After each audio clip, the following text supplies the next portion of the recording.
오늘의 주제는 여유증입니다. 아마 많은 남성분들 중에 말 못할 고민 중 하나가 바로 이 여유증이 아닐까 싶은데요. 송재용 원장님과 이 여유증에 대해서 알아보도록 하겠습니다.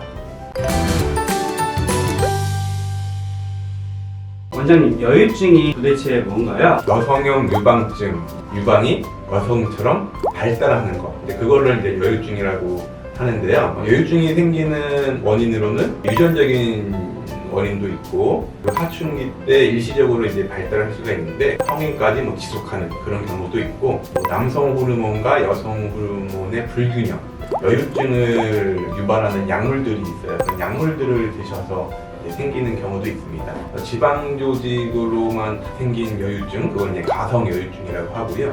유선 조직까지 같이 이제 발달하게 되는 여유증을 진성 여유증, 그렇게 이제 부르기도 하죠. 가슴이 발달하면은 피부도 같이 늘어나서 처지는 경우도 있거든요. 사이먼 그레이드 분류법에 따라서 1단계부터 3단계로 이제 나누기도 합니다.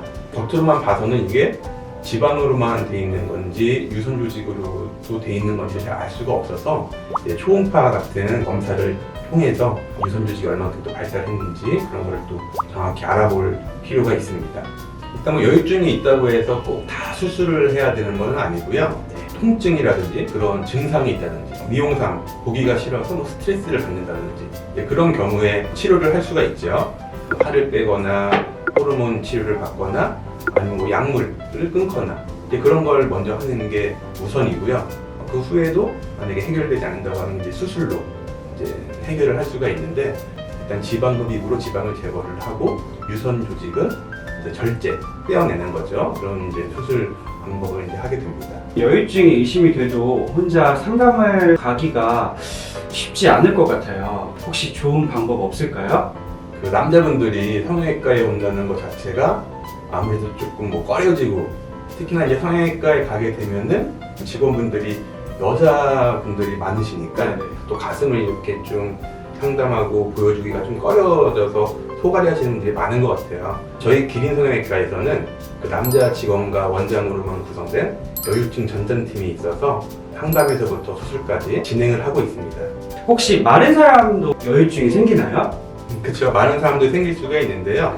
소아, 사춘기 때 살이 쪘다가 빠진 경우, 호르몬이라든지 약물의 영향으로 유선 조직만 발달한 경우, 그런 경우에는 또 여유증이 생길 수가 있죠. 가슴 근육을 키우면서 해결이 될까요? 가슴 근육이랑 유방 조직은 다른 거라고 이제 생각을 하셔야 되고요. 가슴 근육 위에 유방 조직이 있는 거거든요. 사실 가슴 근육만 키운다고 그 위에 있는 유방 조직이 작아지거나 없어지는 건 아니에요. 오히려 이제 가슴 근육이 커지게 되면은 여유증이 좀 더 도드라져 보일 수 있는 그런 경우도 생길 수가 있죠. 이 수술을 하게 되면 바로 일상생활이 가능할까요? 절개한 부위는 인체용 수술용 본드로 접합을 하기 때문에 바로 샤워라든지 그런 것도 바로 가능하시고 붓기가 좀 덜 생기고 피가 고이지 않게 압박을 조금 하거든요. 그래서 3일 정도 압박을 한 이후에는 일상생활 하시는 거는 전혀 지장이 없으세요.